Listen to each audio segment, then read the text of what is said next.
Okay, next bird we're gonna meet is a giant toddler. Apologies, just any behavior that goes with being a giant toddler, just expect it. Okay,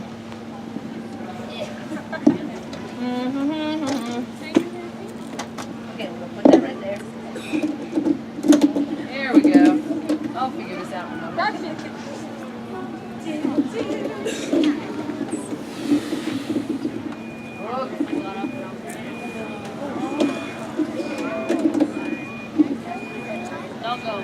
Still waiting for the day that's the response when I walk up. All right. What kind of bird is this? Who? Who? It really is the little things that keep me going through my day. Yes, this is an owl. This is an owl called a great gray owl. Why do you think it's called a great gray owl? Because it's great in size and gray in color. Scientists knew what they were doing, didn't they? So this bird's name is Taiga. Taiga is the name of her habitat as well. So great gray owls are found in the boreal forest. Guess what Jackson Hole has a lot of? Boreal forest. So great gray owls do live here in Jackson Hole. Great gray owls are the tallest owl on Earth. This bird weighs less than 100 grams more than Hardiman. She's like 2¼ pounds, maybe 2.3. Okay, she weighs almost the same as Hardiman. She's all feathers.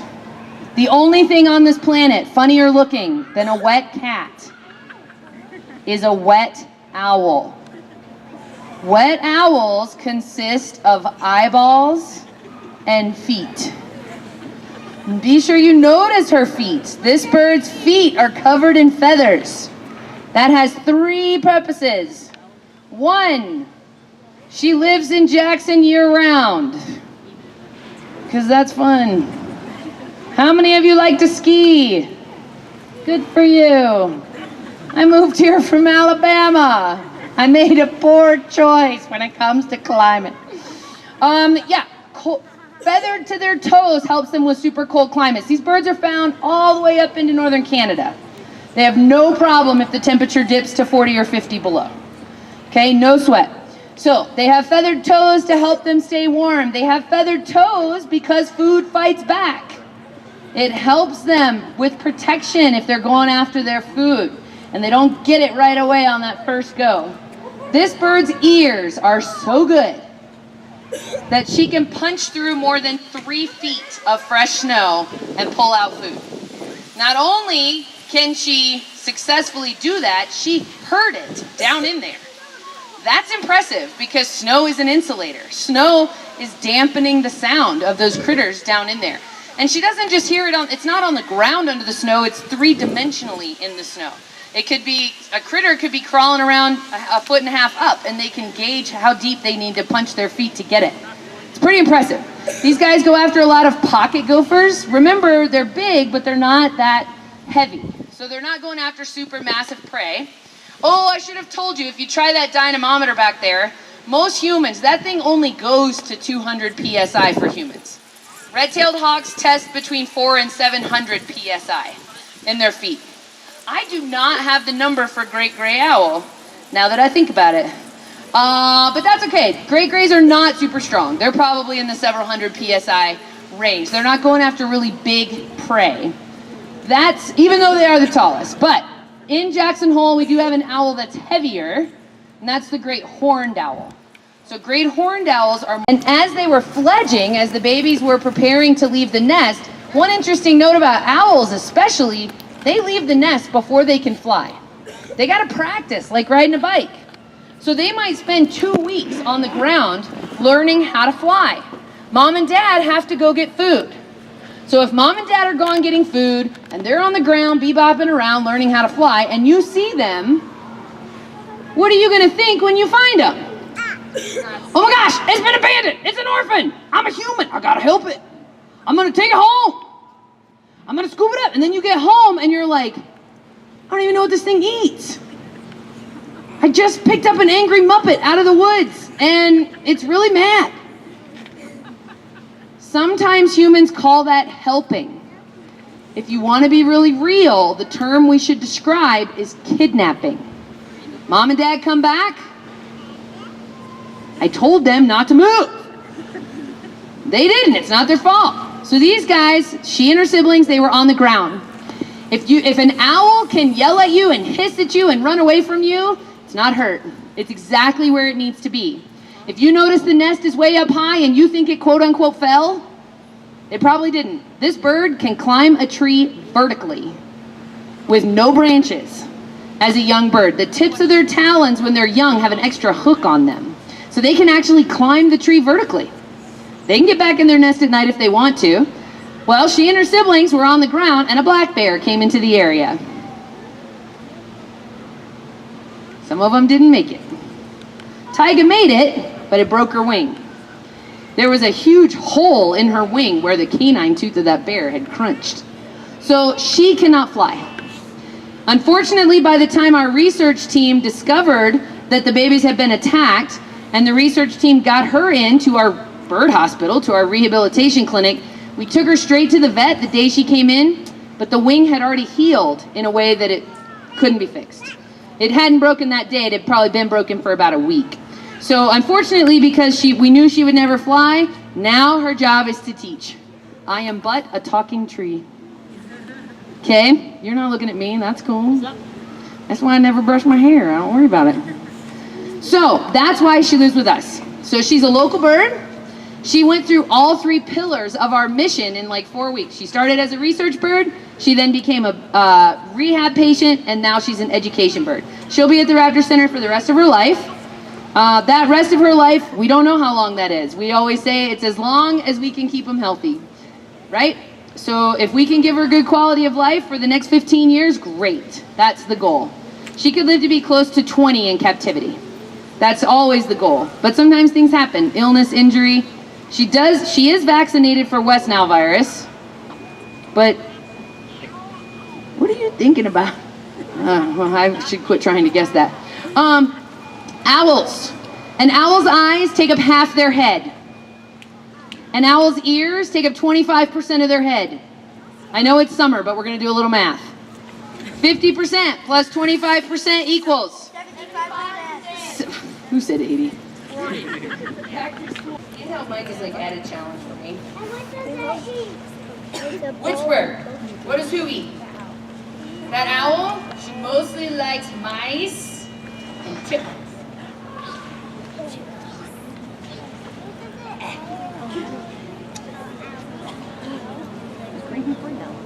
Okay. The last bird you met was the tallest owl on Earth. I thought it'd be appropriate for you to then meet the heaviest owl on Earth. When people say, what kind of owl is the biggest? I say, you gotta explain to me what dimension you mean, because they all win the prize for different areas. This bird is the great horned owl's super-sized cousin. We do not have these birds in the United States. If you see a bird like this in your backyard and it has orange eyes, not yellow eyes, it's her, I lost her, you call me. This bird is found in Russia, all the way up to Siberia, down to the deserts of the Middle East. They're found throughout Asia. They're found in Morocco in northern Africa. And they're found in northern Europe. If you're not impressed by this bird, you look at her feet. This bird can take down small deer. This bird's wingspan is over 6 feet. And she can take down badger. This bird, in the words of my Alabama relatives, is not from around here. This bird is with Teton Raptor Center because she is non-native. She's the only bird at the Raptor Center who did not hatch in the wild. She's actually technically from St. Louis. She's from the World Bird Sanctuary. Her mom and dad still live at World Bird Sanctuary. She's 14 years old. I met her when she was 18 days old. P.S. This is crazy. 18 days old, she was this height. Oh my God. She still had to grow her feathers, but these birds grow really fast. A bird is full size when it leaves the nest. A bald eagle is done growing with feathers at 13 weeks. So we get a lot of calls at the Raptor Center. Ooh, I found a baby hawk on the side of the road. No, I found a baby eagle. I know it's a baby eagle. Well, it's a hawk. Does it have all its feathers? Yep, but it's not full size yet. It is. They're full size. If they can fly around, they're full size. So this bird's name is K2. K2 is the second highest peak on Earth behind Everest. She is named in honor of her size. Sorry. She's been in Jackson Hole for 3 years. And before that, she was a resident bird in a program I worked for in the Southeast. So you can imagine, given that these birds are found all the way up into Siberia, how she feels about Jackson winters compared to southern summers. She is loving life. This place is great. She's the only bird at Teton Raptor Center that lives in an outdoor enclosure year-round. I've brought her in twice in the 3 years that we've lived here. Once it was negative 36, once it was negative 24. She didn't care. I wouldn't have slept. So she did not come inside because she couldn't handle the cold, but she came inside because I couldn't handle knowing she was in the cold. At the Raptor Center, we do not feed them small deer. People would judge. We feed them mouse, rat, chicken, quail, and her favorite day of the week, Thursday, rabbits. Our bald eagles at the center also get cutthroat trout. And the little guys, we order them some crickets and mealworms throughout the year for them to have a little something to get to. So mouse, rat, chicken, quail, rabbit, fish, and bugs. Anybody think that's gross? Yeah, I love it. You eat hot dogs. I'm just saying. Any wild prey? Any wild? So we don't feed them anything wild for 2 reasons. One, the birds that live with us, because they're not in the wild, they're not exposed to the same things as a wild bird is. So their immune systems are naturally suppressed. So if we try to, people always offer, hey, I just hit this animal, do you guys want it for your birds? The reason we can't is the high likelihood of disease and the fact that these guys don't have that, they just don't have the immune system of a wild bird. Also, a lot of times we don't know the history of the animal that's coming in. So we don't offer them any wild food. The only thing we do offer our eagles. We have several staff members and friends in the community that are avid hunters that do a lot of hunting, that are hunting with non-lead ammo, so they're using copper bullets. And we do get like some elk, organs and pronghorn, and we do offer our eagles some of that because they would scavenge in the wild, and we do have a little better control over the situation and circumstances behind some of the game meat. So we do offer our eagles some game. Yeah, indeed.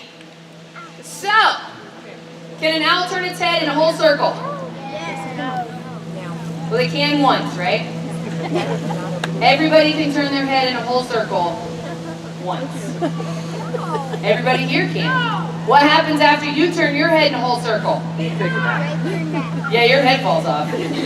Turns out when an owl turns their head in a whole circle, it falls off too. They can, however, turn one direction and put their head over the opposite shoulder. So they can go 3/4 of a circle. They need to do that because why? Why does she need to turn her neck so far? It's not to see behind her, because you can see behind you. Yeah. Yeah, because her eyeballs don't move. Her eyeballs are not ball-shaped. Her eyes are not round. Her eyes are shaped like a mushroom or like an old light bulb, sort of. So because her eyes aren't round, her eyes don't move. So she's got to be able to turn her neck any of those directions to be able to see. Okay, if she wants to know what's up, she's got to turn her whole neck to look up. Look down, left, right, same thing. Okay, all her eyes are built for is absorption of light. So her eyes are shaped in a way that they're really sensitive to movement, really sensitive to light. And then again, where, by the way, are this bird's ears? Show me on your own head where this bird's ears are. None of the adults ever want to play this game. Yeah. So, okay, we'll try this one, grown-ups. Show me on your head where your own ears are. Can everyone find their own? I know it's somewhere vacated, but still. Yeah, if you can find your own ears, you can find an owl's ears. These things on top, those are just feathers. They help her camouflage, they help her look bigger, and she can communicate with other owls with them. They're not her ears. They're called ear tufts, which is nice and confusing. Her ears are holes on the sides, right on the sides of her head. They're slightly, not dramatically offset, so that sounds hit her ears at different times. That way, if it's pitch dark, and there's a little critter scurrying on the ground, she can pinpoint where that sound came from because the sound hits her ears at different times. So imagine if you're in a busy place and someone calls your name behind you. You heard it, but you don't know exactly where it came from. These guys can pinpoint in pitch darkness where that sound is coming from. This bird right here is nicknamed the tiger with wings. These birds can do anything a tiger can do, and they can fly. Yeah, pretty cool. Question? When they're in captivity, are they less nocturnal? Great question. When they're in captivity, are they less nocturnal? Turns out when they're in the wild, they're less nocturnal. Most owls are not as nocturnal as we're led to believe. Most owls are more crepuscular. They're active at sunrise and sunset. I always say the cool thing about an owl is that it can be out at night, not that it's only out at night.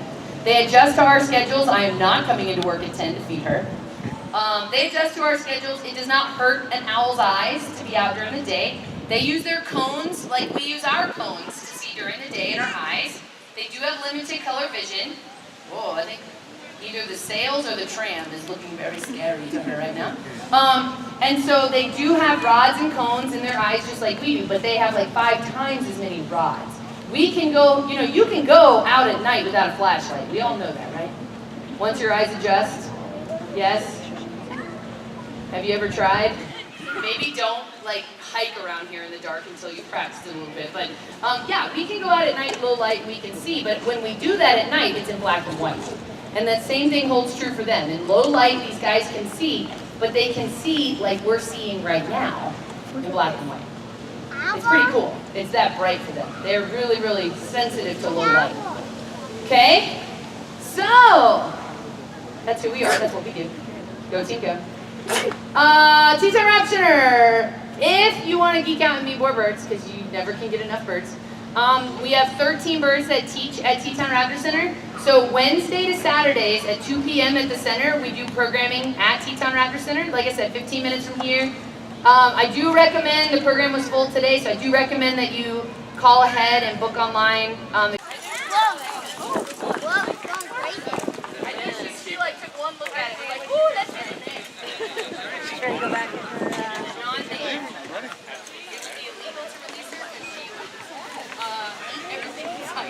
So yeah, her reason for captivity is where she's at the center. We say all the birds at the center live with us.